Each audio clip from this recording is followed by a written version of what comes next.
when I put out my white paint, my titanium white, it's alkyd. That means simply that it has an alkaline dryer added. It's oil paint that dries fast. And titanium white, normal titanium white, is a very slow drying color. And I don't have time for my paintings to take, weeks for my paintings to dry. So if I want any impasto, any thickness, then I use titanium. I use alkyd. Okay, so here's where I am right now, and I am ready to proceed to the fuzz layer. And if you follow me, then you know what that means. If you don't, let me explain it.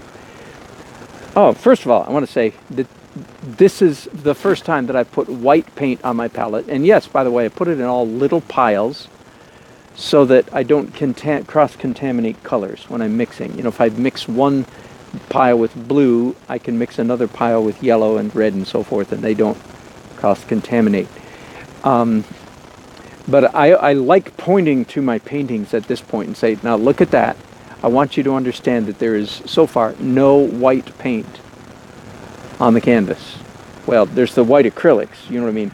But from a traditional oil painter point of view, traditional oil painters, the color they use the most, the color they go through the most is titanium white. And in fact, the same is true for me. But at this point, there's no white oil paint on the canvas, and yet the painting is 85% finished. That's a rough estimate. I don't know, it's 85. Okay, now it's time for the glow layer, and some of you don't know what that means. Here's what it means. First of all, everything that I put on this layer is opaque paint applied extremely thinly, so it's translucent, right? Not quite opaque is translucent. That's very important that you understand what translucent means. Halfway between transparent and opaque. And right now I'm trying to mix up a lovely warm orange color. There we go. So everything's translucent. Everything, unless I mess up, which I do occasionally, everything is soft edges, and everything is glowy. Thus the soft edges and glowing are almost synonymous terms. If you want something to look like it's glowing, make it light, of course, and give it a soft edge. That makes it look like it's glowing. So this is could also be called my glow layer. I'm going to do a trick I was actually reminded of yesterday. This is a great time for taking glasses off, those of you who wear glasses. And yes, by the way, you young people, there is a slight silver lining around the cloud of your eyes going bad. That is, you can stop squinting. You just take your glasses off. You don't have to squint. I'm not saying I wouldn't rather have 20/20 vision back, but I'm thankful for the little silver lining. It's not a bad thing to be able to take off your glasses. Dan Nelson's 4 steps for getting loose. I've been teaching this for years. You want to hear it? 4 steps. Number 1, use a big brush. And by big brush, I mean something like that, right? Number 1, use a big brush. Number 2, take off your glasses. That only applies to people wearing glasses, of course. Number 3, paint with both hands. And number 4, turn off the lights, which you can't do when you're outdoors, but you certainly can do when you're in your studio. So there you go. If you want to get loose, I just taught you how. Now it's all up to you, because what most people really say is, I want to get loose, but they don't really. But they don't really want to get loose because they're not really, they've just heard people say that, and they know they're supposed to be loose, but they don't really know why. And that's a lecture I'm going to save for another day, okay? The why to be loose. It has to do with the magic of impressionistic or abstract painting as opposed to superrealism. So once again, this could be called the glow layer, and you see I'm putting a glow on the edge of that tree. And once again, you understand, don't you? This is not the last word. This is not the end of this painting process. The painting's not finished when I finish this layer. It would be very unsatisfactory if it were. I don't like the painting the way I'm leaving it right now. I want you to hear that. I don't like it with everything all fuzzed out the way I'm doing right now. Does that make sense? No, I don't like it this way. But I like going through this layer to get where I want to go.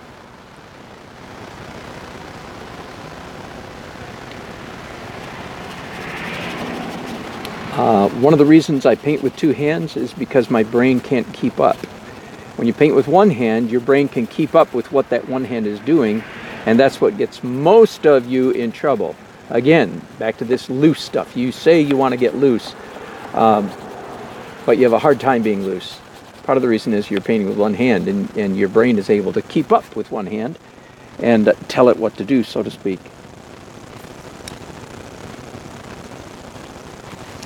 Hang on, I'm going to clean these brushes, just dry clean them. I've got a roll of paper towels on the back side of my canvas back there. Okay, this should be the right color right here. Just mix some white on these previously orange-ish brushes. And there we go, very pale white. So I have this house back here, right? It's a fine color, just a fine color, I tell you. But I want it to look like the sun is not just hitting it, I want it to look like the sun is kablasting off it, because that's the way it felt out here. It doesn't feel that way right now because the sun has gone down. So how do I make it look like the sun is kablasting? Whatever in the world that means. Well, that's basic, that's what you're looking at right now. It's a soft edge that conveys the feeling of bright light, bright light, light bright. It's not hard edges, it's soft edges. And the next thing, by the way, just in case you're not able to stick around, the next thing I'm going to do on this painting is going to go back to my pencils. Because, again, with this fuzzy edge stuff, with this glow layer, I have made the painting too soft, in my opinion. So it makes sense for me to come back and do some hard edges. Related to that is the dance of painting. If you haven't heard me before, I'll give it real briefly. Good paintings are the result of good process. Let me say that again. And if you're a student, I hope this is sinking deep into your soul, because this is counterintuitive. Most students think good paintings are the result of blood, sweat, and tears and controlling the brush. And thus they're tight, because they think they need to control. Well, not really. The good paintings are the result of good process, or I would even be a little bit meaner than that even. The good paintings are the product of mature process. Well, how can you be a mature painter when you're not? Well, the answer is you learn what mature painting is, then you fake it till you make it. You act like, you pretend you're a good painter. You paint like a good painter. You fake paint. And that's so you follow people like me and many others in the way we paint, so that it looks like you know what you're doing. Okay, so here's the dance of painting. 3 couplets, 3 steps. Good dance have good steps, right? And I'm thinking, I guess, more about choreography, like Broadway choreography. Then I'm not talking about mosh pit dancing. I'm talking about good dancing, choreography dancing. Here's the steps. Big steps, big marks, little marks. Light marks, dark marks. And literal marks and abstract marks. Let me give those to you again. Here's the dance of painting. Throughout the painting process, you make big marks, then after making big marks, you make small marks. You make light marks, and after making light marks, you make dark marks. And you make literal, like drawing accurate marks, and then after making literal marks, you come back and you create abstract or expressive marks. I don't really like the word expressive because people will think I'm talking about like abstract expressionism or emotive, like you have to feel and be all artsy fartsy and dramatic. I don't mean that at all.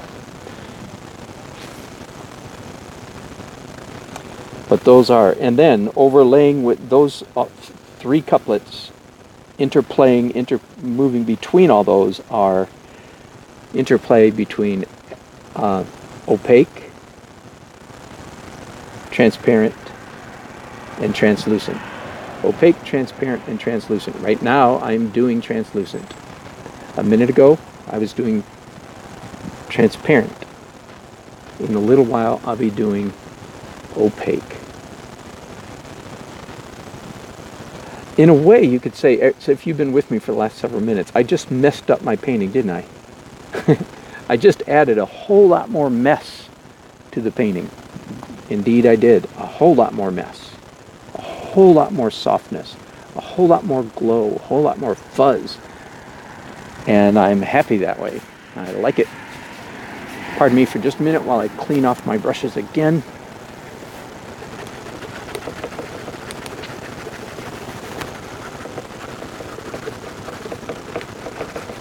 Okay, maybe that'll do. I want to do some blue now, some sky, some phthalo blue. I want to do some fuzzy blue in the sky. Okay, later on in a little while, I'll be doing hard edge blue, sharp blue.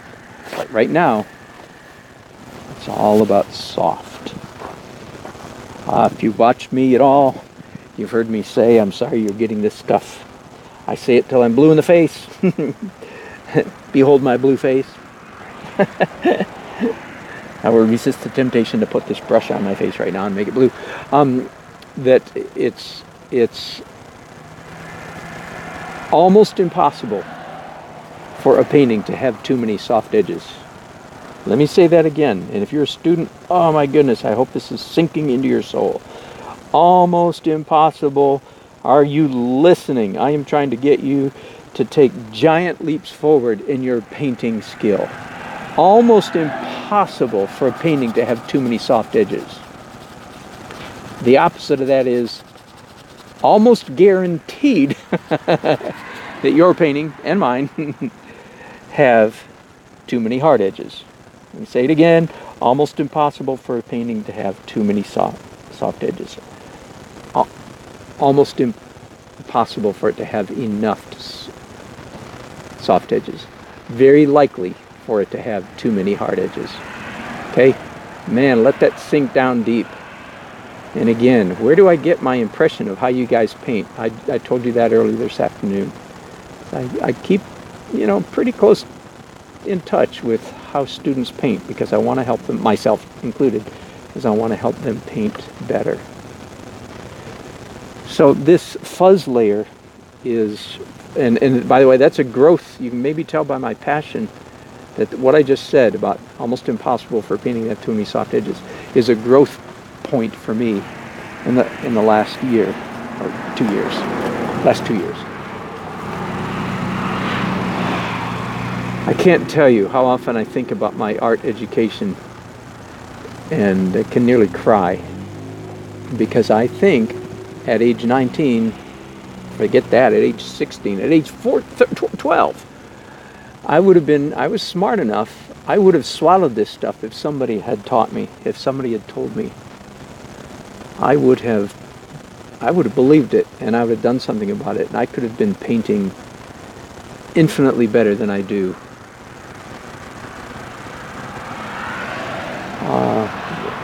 Either I wasn't at the right place or my teachers weren't teaching the right stuff.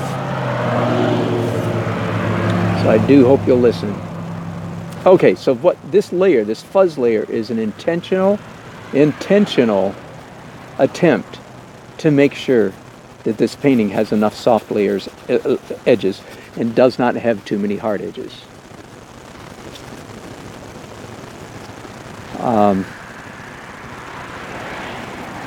Richard Schmid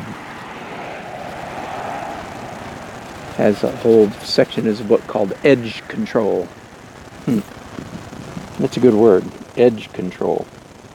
He doesn't recommend doing what I'm doing here. This is my own invention. Let's do a whole layer, I say to myself, and I say to you, let's do an entire layer of the painting process that is nothing but fuzzing edges. Because now, when I come back after this layer and I do hard edges, I feel like I'm under control. I can almost take this umbrella down. Let me move you. I know I'm standing right in your way. Because when I come back and do the last final layer, I can keep the brakes applied. It's easy for me to say, okay, don't do too much of this, don't do too much. I feel like that's a manageable goal, to not do too much hard edges. Because then then the painting will in fact have adequate soft edges. Look at, I'm fuzzing almost the entire thing. When I finish this layer, I want the painting overly fuzzy, which again, it's almost impossible for a painting to be overly fuzzy. So even there, I might be wrong. Like frankly, I don't know how that looks on your viewfinder, but that tree looks pretty good right now. I could call it finished. I'm not going to, but I could call that finished just the way it is right now. And it's all soft. There's no hard sky holes in there at all. It's all fuzzy, soft stuff. Okay, I think I'm done. Nope, I'm not. I want to do some fuzzy green. I don't need much because it's already fuzzy green. But I do want to push the color just a little bit. This time pushing it with opaque paint. I'm trying to mix up just the right color of green. I trust you know that green is a very dangerous color. That's an expression we developed in our painters group probably nearly 10 years ago. Green is a dangerous color, because we would see each other's paintings up and students put their paintings up and so on, and we'd be shepherding them through the process of growth, and so often the green that people put on their painting is way too intense. So I'm very aware of that as I apply this green to the painting. Again, this is the fuzzy layer, so everything's soft. My glasses are off, so I really can't see what I'm doing. That saves me having to squint a lot.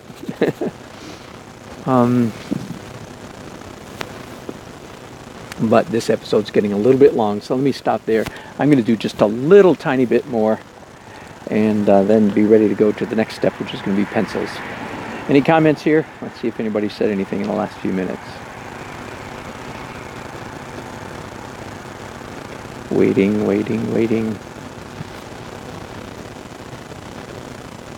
I'm not sure why the comments sometimes show up and sometimes don't. Maybe nobody said anything. That's fine. Fine. Okay. Oh, there we go. Whoa, a whole bunch of comments. Whew, glad I waited. Toby, beautiful. Thank you, man. Appreciate it. Toby has a Rembrandt-y look to it. Wow, oh my goodness, that's about the best compliment I can get. Thank you.